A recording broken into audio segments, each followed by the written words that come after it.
राह में निकले हैं, जाके बोल भी नहीं सकते, खुद मोहताज हैं, खुद लोग उनको दे रहे हैं अल्लाह की राह में निकलने के बाद। अब वो कहेंगे वो नंगा हमको क्या देगा, 4 महीने का इंतजार करो, 4 महीने में अगर हालात ठीक, कुछ इंतजाम निकला तो ठीक, नहीं तो फिर 1 साल के लिए निकल गए। ये लोगों को धोखा भी देना है। अगर आप जिम्मेदारी नहीं उठा सकते तो उधारी मत लो। क्यों लेते हो उधारी? आधी रोटी में रोटी मिर्ची खाओ और खुश रहो। उधारा ले लेकर अल्लाह की राह में निकलना ये मुनासिब नहीं है, ये बिल्कुल दुरुस्त नहीं है। तो तवक्कल ये है कि ज़राइयों और असबाब का इस्तेमाल किया जाए, फिर अल्लाह की ज़ात पर भरोसा किया जाए। इसी तरह 5वीं बात यह है कि हालात का मुकाबला इसके आने के बाद ही करना चाहिए, क्योंकि कभी कभी हालात पूरी तरह इंसान के हाथों में नहीं होते। कभी भी हालात इंसान के हाथों में पूरी तरह नहीं होते। इसलिए जब हालात आए उसको फेस कीजिए, उसका मुकाबला कीजिए। अगर आप उसके लिए पहले से प्लानिंग कर रहे हैं, तदाबीर हद से ज़्यादा इख्तियार कर रहे हैं, जब हालात आए तो हालात हाथ में नहीं होते। कभी भी इंसान के हाथ में हालात नहीं है, क्योंकि अल्लाह ने कुरान मजीद में कहा वल अस्र, क्या कहा अल्लाह ने? कसम है ज़माने की। क्यों कहा? सही बुखारी की हदीस में अल्लाह तबारक तआला ने खुद कहा हदीस कुदसी में कि लोगों ज़माने को बुरा न कहो, वक्त को बुरा न कहो, क्योंकि वक्त मैं खुद हूँ, ज़माना मैं खुद हूँ। वक्त और हालात किसके हाथ में है? अल्लाह के हाथ में। अल्लाह जैसा चाहता वैसा चला रहा अपनी मर्जी से। अगर कोई शख्स हालात को बुरा वाला कहता है, वक्त को बुरा वाला कहता है, तो गोया को अल्लाह को बुरा वाला कह रहा है। अगर किसी पर मुसीबत आई और वो कहे कि यार मैं ही मिला मुसीबत के लिए, तो गोया को अल्लाह को कोस रहा है कि अल्लाह को नहीं समझता है कि किस पर मुसीबत डालना किस पर नहीं डालना।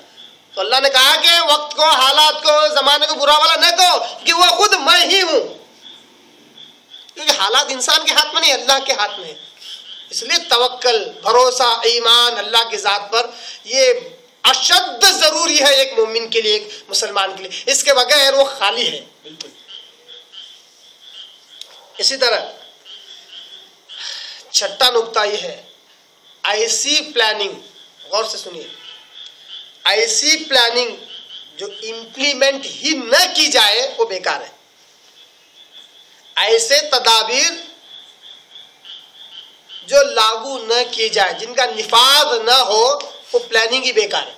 बहुत सारे लोग प्लानिंग को इतनी अहमियत दे देते हैं, इतनी अहमियत दे देते हैं कि 4-4 महीने से प्लानिंग कर रहे हैं एक ही काम की।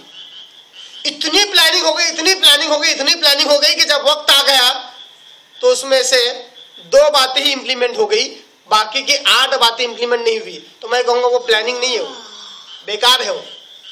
उतनी प्लानिंग करो जितना इंप्लीमेंट कर सकते हो, जितने का निफाज कर सकते हो, जितने को लागू कर सकते हो। तो ऐसी प्लानिंग जो इंप्लीमेंट ही ना की जाए, अगर 10 में से 2 भी हो रहा है तो गनीमत। बाद लोग खाली प्लानिंग करते हैं और इंप्लीमेंट ही नहीं होता है। जैसा कि मिसाल देता हूँ, बहुत सारे लोगों के साथ ऐसा होता है, हादसात, मज़ाहिया हादसात होते हैं कि घर से जब निकलते हैं कहते हैं हाँ फलां के पास जाऊँगा, उसको इतने पैसे दे दूंगा, फिर फलां के पास जाऊँगा, फलां से वसूली ले लूँगा, फिर फलां के पास रुकूंगा, थोड़ी देर बात करूँगा, फिर उसके बाद फलां जगह पे चले जाऊँगा। 4-5 की प्लानिंग घर में हो जाती है। एक आम रूटीन बात बता रहा हूँ मैं, ये हालांकि प्लानिंग में दाखिल नहीं है, इंसान की सोच में दाखिल है। अब जैसे निकलता है तो पहले वाले शख्स को भूल जाता है और आगे निकल जाता है। कैसे हुआ ये?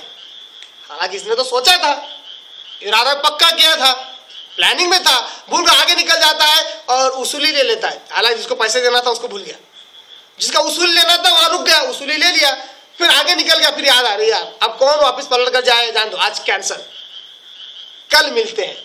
ये प्लानिंग में तब्दीली कैसे आई? ये अल्लाह कर रहा है। 100% इंसान कठपुतली नहीं है। Human being is not a puppet. 100% कठपुतली नहीं है। सलाहियत, कुव्वत और ताकत और इख्तियार अल्लाह ने दिया, पर उतना ही जितना इंसान के बस में है। तो भूलना, कामों का कैंसल हो जाना, ये अगर इंसान के बस में होता तो कभी ना होता, ऐसा कभी ना होता। इसलिए ऐसी प्लानिंग की जाए जो इंप्लीमेंट की जा सकती हो। इसी तरह 7वीं बात मालूम हुई कि हिम्मत रखने की बात वही कह सकता है जिसका आखिरत पर ईमान हो। जैसा कि उलमाए मुजाहिदीन यही नसीहत की कि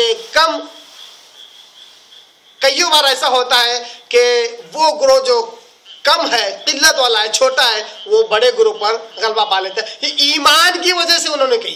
कोई हिम्मत की बात वही कह सकता है, हिम्मत बांधने की, हिम्मत रखने की बात वही कह सकता है जो ईमान रखता हो आखिरत पर। इसी तरह एक और आठवां नुक्ता ये भी समझ लें, डर जो है, डर ये फितरी है जो इंसान के दिल में है। जैसा कि अल्लाह ने कहा ईमान, हजरत तालूत ईमान वालों के साथ निकले, ईमान वाले थे, फिर भी वो बड़े ग्रोह को देखकर डर गए। तो क्या डरना, क्या ये अकीदे तौहीद के खिलाफ है? क्या ये ईमान के खिलाफ है? नहीं। डरना, पस्त हिम्मत होना, ये अकीदे तौहीद के खिलाफ नहीं है। ये इंसान की फितरत में, डरना इंसान की फितरत में है।